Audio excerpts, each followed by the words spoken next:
या फिर पढ़ने के लिए। हम खुद दिल्ली यूनिवर्सिटी पढ़ के आए, पीजी किए हुए हैं, फिर यहाँ आके हम मुखिया बने। फिर देखिए हमने सबका सुना, हमने सबको देखा, लालू को देखा, नीतीश को देखा, अभी तक देख ही रहे हैं। जंगल राज किसका? जंगल राज जो अभी चल रहा है उसी को जंगल राज का। अभी भी जंगल तेजस्वी यादव, चिराग पासवान या फिर बीजेपी, नीतीश कुमार, इन लोगों की बातों पे भरोसा नहीं? जी नहीं, अब ये लोग हमने बहुत सालों तक देखा, अभी भी देख ही रहे हैं। तेजस्वी यादव कहते हैं कि 17 महीने में हमने बहुत सारे रोजगार दिए हैं। तो वो दिए होंगे, वो अपने अपने लोगों को दिए होंगे, हम मुझे तो नहीं पता कि किसको दिए हैं। हाँ, रोजगार नहीं मिला? नहीं मिला है। आपके नजर अगर मिलता तो अब कोई युवा बाहर नहीं जाते नौकरी करने के लिए और ना पढ़ने के लिए जाते। अगर बिहार की स्थिति अच्छी होती तो। ये महिलाओं की बैठक थी, महिला संवाद, इससे बिहार को बदल लिएगा क्योंकि बिहार में धर्म जाति की बात होती है। अब नहीं होगी ना, पहले होती थी। 50% आरक्षण दिए हैं, ये हमको पता है, ये हम जान रहे हैं, ऐसा नहीं कि हम नहीं जान रहे हैं। फिर भी अब देखिए हम खुद महिला हैं। अभी कहाँ से आई? खगड़िया जिला जनसुराज की महिला अध्यक्ष है हम। महिला अध्यक्ष। आज महिलाओं का ये संवाद था। प्रशांत किशोर अलग अलग मतलब युवाओं को बुला रहे हैं, महिलाओं को बुला रहे हैं। अगला 1 तारीख को शायद मुस्लिम समुदाय के लोगों से है। ये अलग अलग करने के पीछे क्या रीजन? सबसे पहले तो हम बता दें कि ये आज तक कभी नहीं हुआ कि एक महिला सम्मेलन या फिर महिला बैठक हुआ हो। ये हमारे जिले या पटना या फिर कहिए कि बिहार के लिए गौरव की बात है, जो महिलाओं को यहाँ बुला के उन्हें समझाया गया, बताया गया कि बिहार आने वाले समय में बिहार कैसे बदलेगा। जैसे कि आपने बोला कि युवाओं का बैठक हुआ था, उन युवाओं को इसलिए बुलाया गया था कि अभी आप देख रहे हैं बिहार में किस तरह की स्थिति चल रही है। अधिकतर से अधिकतर स्थिति जनसंख्या में लोग बिहार से बाहर जा रहे कमाने के लिए या फिर पढ़ने के लिए। हम खुद दिल्ली यूनिवर्सिटी पढ़ के आए, पीजी किए हुए हैं, फिर यहाँ आके हम मुखिया बने, फिर जनसुराज से जुड़े हम। तो इसीलिए कि यहाँ की व्यवस्था अच्छी बने, यहाँ के युवा ना बाहर पढ़ने के लिए जाए, ना व्यापार करने के लिए बाहर जाए, ना रोजगार करने के लिए बाहर जाए।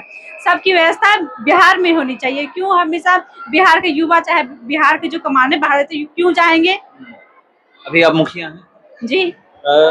सवाल ये है कि मुखिया होते हुए उसके बाद आप जनसुराज से जुड़ी हुई हैं। जनसुराज की कौन सी ऐसी बातें हैं जो आपको सबसे ज्यादा प्रभावित की और आप जनसुराज से जुड़ी? जनसुराज की सबसे ज्यादा प्रभावित करने वाली बात ये है कि ये बिहार बदलना चाहते हैं। क्योंकि ये जंगल राज से, जो जंगल राज का समय रहा, सरकार का समय रहा, वो अब ये बदलना चाहते हैं कि अब जंगल हटाइए, अब भी जनता का सरकार बनाइए। तो हर कोई यही कहता है कि बदलना चाहते हैं, बिहार को बदल देंगे, जंगल राज नहीं आने देंगे। देखिए हमने सबका सुना, हमने सबको देखा, लालू को देखा, नीतीश को देखा, अभी तक देख ही रहे हैं। जंगल राज किसका?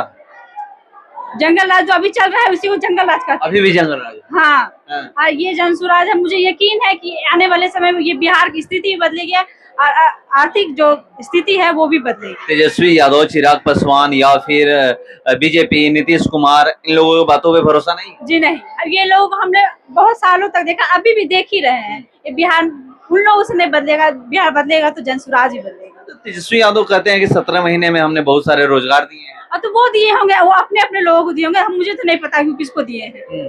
हाँ, रोजगार नहीं मिला? नहीं मिला है। आपके नजर? अगर मिलता तो अब कोई युवा बाहर नहीं जाते नौकरी करने के लिए और ना पढ़ने के लिए जाते। अगर बिहार की स्थिति अच्छी होती तो। ये महिलाओं की बैठक थी, महिला संवाद। कितना महिला समझ पाई होंगी उनकी बातों को कि नहीं बदलाव करना चाहिए 2025? अगर महिलाएं समझती नहीं तो महिलाएं उतना जोर से आवाज नहीं उठाती। महिलाएं समझी तभी आवाज उठाई। तो मुझे लगता है महिलाओं में बहुत पावर है, जो बिहार को मतलब जो नई सरकार बना सकती है, बिहार को बदल भी सकती है। इससे बिहार को बदल लिएगा क्योंकि बिहार में धर्म जाति की बात होती है। अब नहीं होगी ना, पहले होती थी और अभी भी होती है, पर अब नहीं होगी। मैं यकीन के साथ कह सकती हूँ क्योंकि मैं बहुत दिनों से जनसुराज से जुड़ी हूँ। अब मैं जानती हूँ कि बिहार को बदलेगी, अब बिहार बदलेगा। महिला मुखिया है और बिहार में महिलाओं को नीतीश कुमार जो मुख्यमंत्री है वो भी 50% आरक्षण दिए हैं। ये हमको पता है, ये हम जान रहे हैं, ऐसा नहीं कि हम नहीं जान रहे हैं। फिर भी अब देखिए हम खुद महिला हैं, अभी भी अधिकतर महिला है जो घर से बाहर नहीं निकली है। इतनी बड़ी संख्या के तादाद में यहाँ आई है, यह हम बहुत बड़ी बात समझते हैं कि महिलाएं घर से बाहर निकल के यहाँ आई है। जन शुरुआत से जुड़ी हुई हैं। मैं 4 अगस्त को आया था, उस दिन ये बातें हो रही थी कि चुनाव लड़ने के लिए एक ये क्राइटेरिया होना चाहिए, ये होना चाहिए कि जो भी कैंडिडेट होगा वो इतना पढ़ा लिखा होना चाहिए। आपके अनुसार कितना पढ़ा लिखा कैंडिडेट को टिकट देना चाहिए? ऐसा नहीं कितना पढ़ा लिखा, जिसको जो मतलब आगे आके अपने समाज में तरक्की करना चाहता है, मुझे लगता है उसको वो टिकट मिलेगी। मतलब पढ़ाई लिखाई की बात हो रही है कि 10 पास होना चाहिए, 12 पास होना चाहिए, ग्रेजुएशन होना चाहिए, पीजी होना चाहिए, आपके अनुसार? वो पढ़ा लिखा होना चाहिए, उसको समझ होनी चाहिए कितना? जानकारी की, ये मुझे नहीं पता। पढ़ा लिखा होना, हाँ, उसको समझ होनी समझ होनी चाहिए। हम्म। हाँ।